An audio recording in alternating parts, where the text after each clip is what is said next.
자, 분위기 바꿔볼게요. 가뜩이나 진짜 소송 때문에 골치가 아픈 이분이 또 무슨 일을 당했다는데요. 누구 얘기입니까? 최정아 기자님. 네, 노소영 관장에 대한 이야기입니다. 노소영 관장이요. 2000년부터 지금까지 현재까지 운영 중인 나비라는 아트센터 아마 다들 한 번쯤은 들어보셨을 네. 것 같은데요. 지난해 5월입니다. 바로 그 아트센터 나비의 재무 담당 직원이요. 네. 이 노소영 관장의 비서로부터 한 통의 연락을 받습니다. 뭐라고요? 노소영 관장님의 이 세컨폰에서요, 연락이 올 수 있으니까 입력해 주세요라고 하면서 한 휴대전화 번호를 알려준 거예요. 네. 당연히 이 전화번호를 저장을 해놨었던 거죠. 네. 그러니까 정말로 며칠 뒤에 그 세컨폰으로부터 이 노소영 관장이 직접 보낸 듯한 메시지 한 통이 옵니다. 그런데 이 메시지 내용이요, 심상치 않습니다. 왜요? 이 내용을 읽어보니까요. 네. 빈털터리가 돼서 소송 자금이 부족하다. 상여금으로 5억 원을 입금하라라는 내용이었습니다.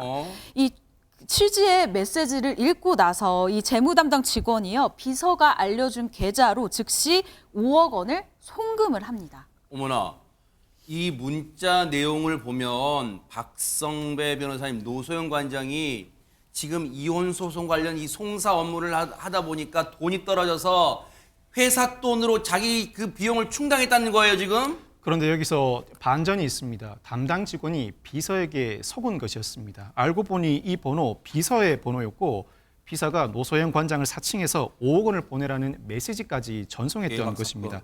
이 단체의 자금은 담당 직원만이 인출할 수 있고 일정한 사유가 존재해야 출금할 수 있습니다. 마치 노 관장의 지시인 것처럼 가정하고 사정이 어려운 양 상여금 명목으로 출금하라는 지시를 내렸다는 것입니다. 세상에. 아니 근데 재무 담당 직원이 김현주 평론가님, 이게 우리가 지금 봐서는 약간 뭔가 의심도 해볼 만한 의심도 해볼 법했는데 왜 감쪽같이 속아 넘어갈 수밖에 없었을까요? 그러니까요. 그 5억이라는 돈이 무슨 뭐 적은 돈도 아니고 그러니까요. 이 정도 되면 직접 본인한테 확인해 볼 법도 한데 어떻게 이게 가능했을까라는 의문이 들죠. 네. 근데 이 비서가 하는 얘기를 들어보자 하니까 극히 소수의 내부자들만 알고 있는 정황을 들어서 문자 메시지 같은 거를 보냈기 때문에 본인이라고 생각을 했던 거죠. 그리고 노 관장이 그 문자 메시지를 보낼 때 우리가 왜 말할 때 특정한 말투가 있는 것처럼 문자 메시지도 왜 그런 습관 같은 게 있잖아요. 무슨 뭐 마침표를 안 찍는다든지 뭐 이런 거. 네. 그런 특성을 잘 파악해서 그대로 마치 노 관장이 보낸 것처럼 문자 메시지를 보냈기 때문에 의심을 하지 못했다는 거죠. 세상에. 그러니까 이 비서 이 사람은 들키지 않으려고 상당히 아마 애를 썼던 것으로 보입니다. 지금 그 상여금 명목으로 5억 보내라고 한 거 있잖아요. 네. 거기에 이제 세금이 2억이 부과가 된대요. 어머나. 그러니까 이 내용에 대해서 재무 담당 직원이 직접 그 관장한테 보고를 하려고 하니까 온갖 이유를 들어서 직접 만나지 못하게끔, 어머나. 직접 접촉을 못하게끔 그렇게 했다는 거예요. 세상에. 아니 이게 쉽게 말하면 돈을 빼돌린 손정희 변호사 횡령이잖아요, 이거 진짜. 일단 횡령보다는 사기에 가깝지 않나 싶은데요. 아, 그래요? 직원을 속여서 수억 원대를 본인이 어떤 이득을 취득했을 뿐만 아니라요. 네. 실제로 이 재무관리 직원이 이제 수상한 김새를 느끼고 직접 보고해야겠다, 이거 크게 문제되겠다, 세금 문제도 있으니까 네. 연말에 이제 노 관장에게 보고를 하겠다고 했는데 말렸다고 했잖아요. 네. 그럼에도 불구하고 보고할 수밖에 없었습니다. 근데 더 놀라운 사실이 네. 밝혀졌는데요. 이 5억 원뿐만 아니라 노 관장이 직접 은행 가서 본인 계좌 내역을 확인을 했더니 이 5억 이외에도 무려 21억 6천만 원 상당을 빼돌린 사실이 추가로 드러났다는 것인데요. 이게 본인, 그러니까 노 관장 명의를 도용해서 계좌를 개설한 이후에 여기에 들어있던 돈까지 빼돌렸다고 합니다. 지금 듣고도 믿기지가 않아요. 귀를 의심하는데 빼돌린 돈이 노소영 관장의 비서란 인간이 빼돌린 돈이 5억도 지금 엄청난 돈인데 자그마치 얼마라고요, 이담 아나운서? 26억 원이 넘었다는 거잖아요. 근데 대박 이 사람이요, 2019년에 여기 입사를 했거든요. 횡령의 시작이 2019년부터 시작이 됐습니다. 세상에. 엄청납니다.